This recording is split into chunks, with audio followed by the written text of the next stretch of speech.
What's up guys, it's Charles here with Rocket Punch. I'm going to do a review of the PRO Metaltech 05 Gattaiger. It's a 6-inch die-cast action figure set from the anime Uchū Enban Daisensō, which translates to Battlefield of the Space Saucers, also known as Great Battle of the Flying Saucers, and in Italian, La Grande Battaglia del Disco Volante Spaziale, which was created by Go Nagai. The set not only comes with Gattaiger, but also Roboizer. And if the whole robot UFO thing seems familiar, if you take a look down here, you'll see Duke Fleet of Grendizer fame. This is actually considered a prototype to the future anime of UFO Robot Grendizer. Now, as you saw, the front does feature some excellent artwork. If we take a look at the back here, you will see some more artwork along with the parts included and pictures of the set itself.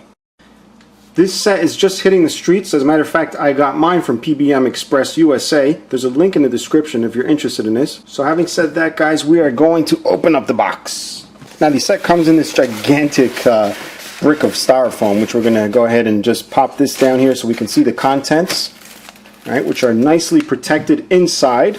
You'll see everything's in a nice baggie. It's even got these little crossbars made out of styrofoam just to make sure everything's all right. Now, I did already open this. There's a couple of things I want you guys to be wary of, especially if, you know, this thing has to be shipped worldwide. There's a thing, just in case you guys have this issue, you won't freak out. You know, during shipping, these hands were banging up against the thighs here. As you can see in this photo, there's a couple of markings right on the gray there. And all I did was take a simple car polish like this, or any kind of polish you have laying around, and just buff it down. It came off with no issues. You'll see here, there's no more marks. You'll see on the front here, nothing else. So nothing to really freak over. It would be nice if they did put little plastic sleeves over the arms to protect it, but as it is, you know, just something to look out for. All right, so we'll also look at the Gattaiger here. Take this little cross piece off. This will be the first time I'm actually taking this out, and from what I understand, whoa, it is heavy. Wow, this thing is massively heavy. Yeah, so if my friend Tom is watching out there, yeah, you're completely right, this thing is amazingly heavy. Yeah, so there's a lot of die cast on here. You'll see it's got some very beautiful paint on there. But let's not get too much into this. Let's take it a step at a time.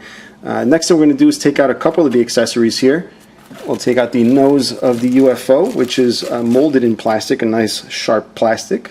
You want to be careful with that, not let it drop around or anything, snap any little sharp points off. And then just a couple of more pieces. You got some more UFO parts and extra hands.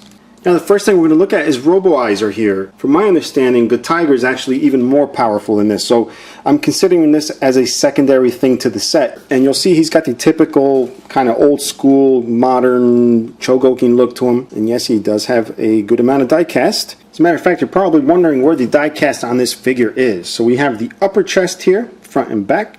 We also have his blue underwear here, and the lower legs here. So even though it's not all of the figure, it does have a good amount of heft. Take a look around. You'll see some screw holes back here, which you either love or hate. The paint is rather nice. Again, I did have those little scuffs here, which did come off really easily. You see it's got a nice gloss, very even paint.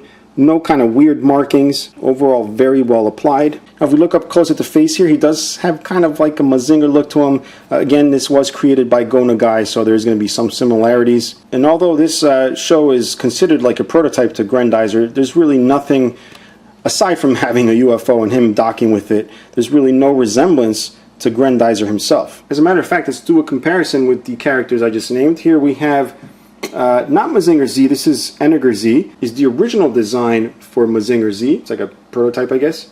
And then the Grendizer here. This is also a Metaltech here, just like this guy, except this version is the anime colors. Even though this guy was like a precursor to this, you'll notice he has a lot more to do with Eniger Z or Mazinger Z than he does with Grendizer. Now, if you're watching this, I'm going to assume you've already had some experience with other Chogokin figures. If not, just look on.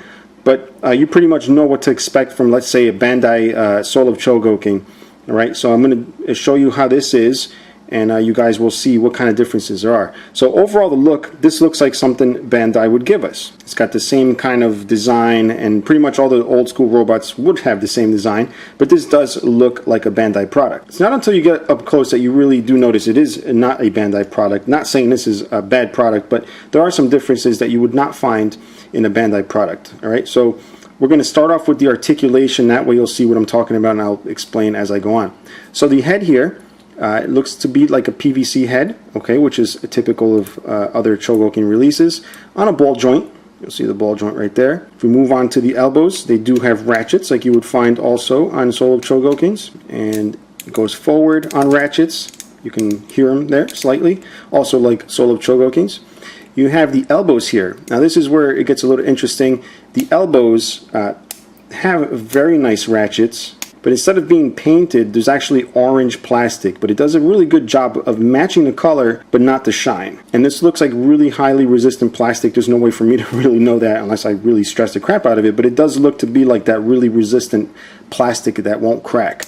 If we take a look at the hands, they're on a little ball joint just to give a little bit of movement. We move to the chest here. It does have this movement here. And I like the fact that you can articulate it and it won't necessarily crash up against the painted pieces. I would still be careful. It looks like the engineering was worked out so that it doesn't really touch.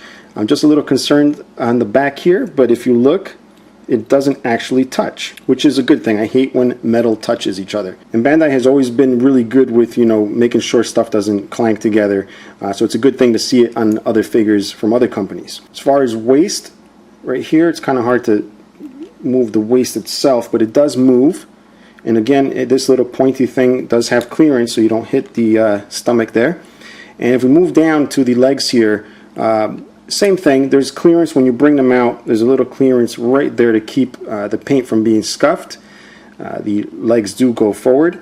Now, by moving the legs forward, we will see the joints, which are actually that orange plastic. I maybe would have preferred metal joints, but again, the plastic does look to be firm, but I'm really hoping the company used some really high-grade plastic there. The thighs don't swivel, they don't turn. The lower legs do turn here, so if you need the movement that way, you'll do it by the knee. And you'll notice the knees also ratchet, again featuring the orange plastic here. And what I like is the way that the joints here cover, right? Instead of leaving a gaping hole, these actually fill out when the legs are straight. And finally, we move down to the feet. We do have the joints also here at the feet. Now the feet here are made out of a PVC with the orange plastic down here at the bottom. They're not actually metal. Would have been nice to see metal feet, but the figure is pretty hefty as it is. Now overall, the figure is pretty solid, well built. I would have preferred metal joints, but as long as the joints hold up, I really have no issues.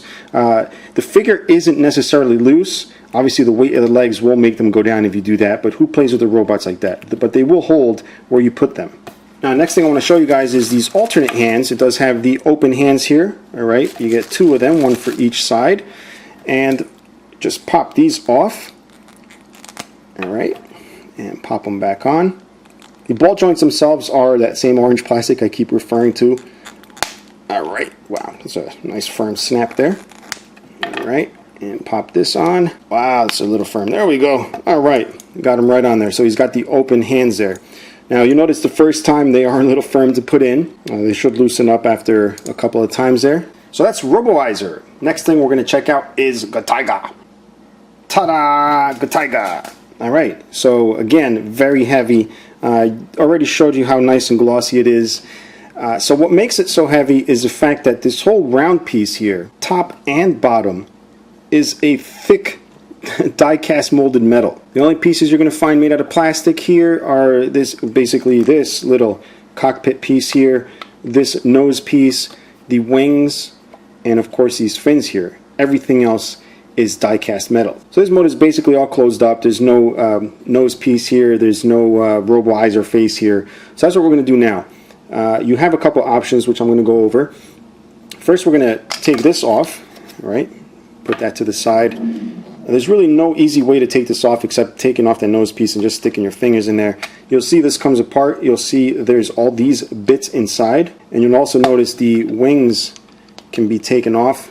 Fairly easy to do. There's this little black ring here also, but everything lines up when you're done. So let's take a look at this. You'll see it has a couple of magnets here on the side to secure it a little better together.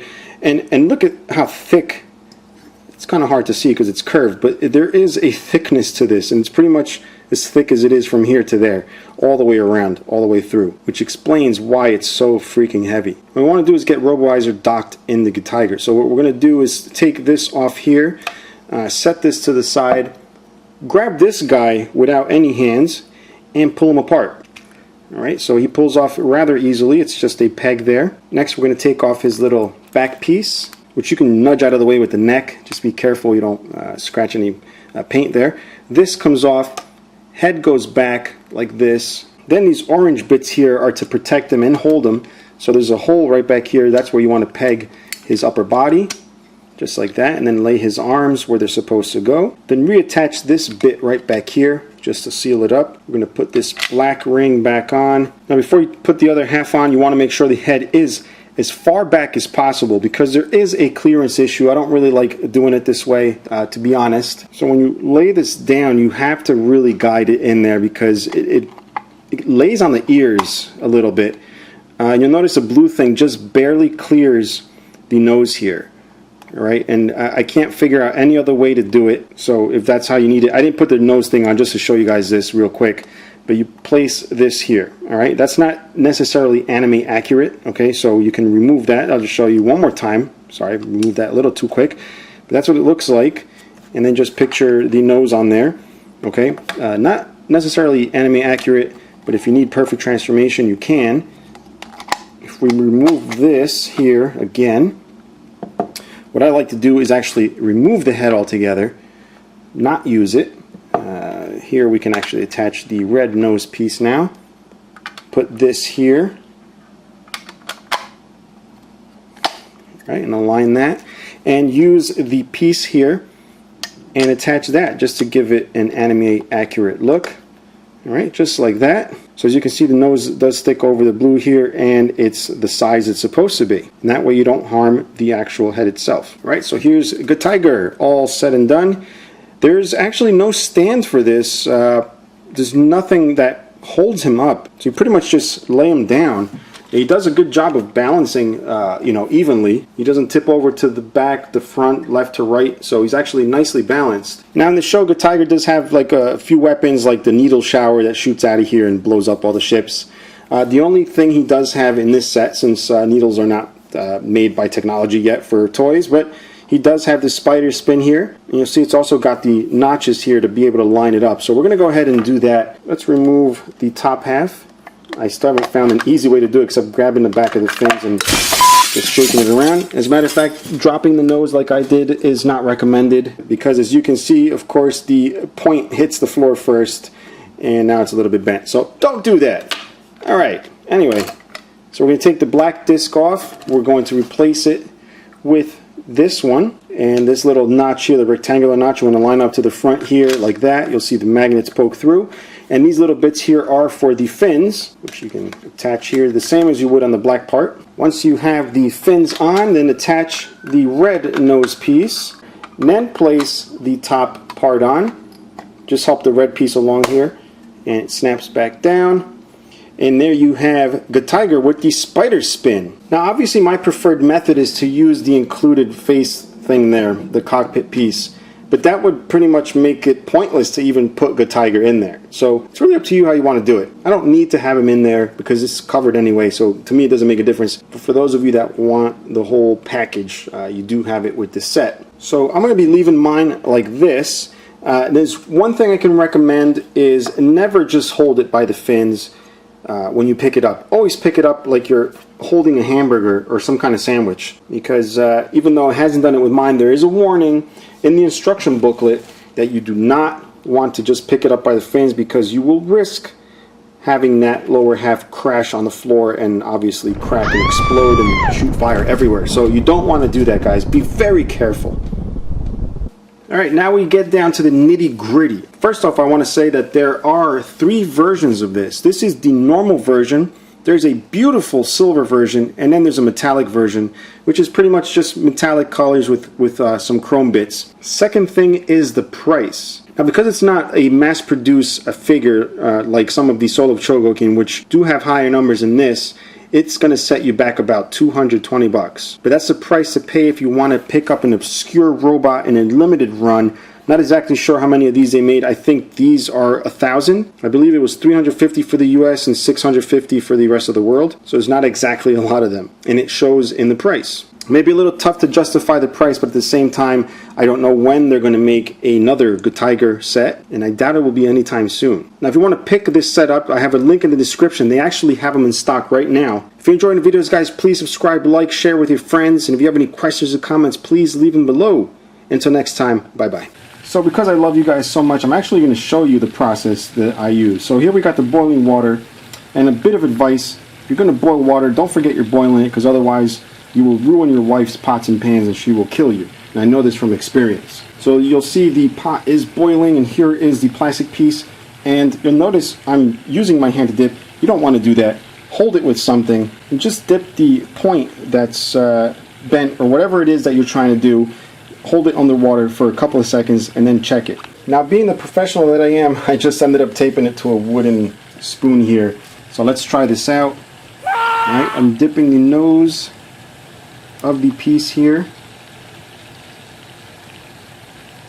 just for a few seconds, and then we'll check the tip. It's kind of hard to see, but the plastic stress marks are gone. Now, should you guys decide to do this, please be careful. I don't want anybody burning off their hands and whatnot. And this actually works really well with transformers. That's how I learned how to do this.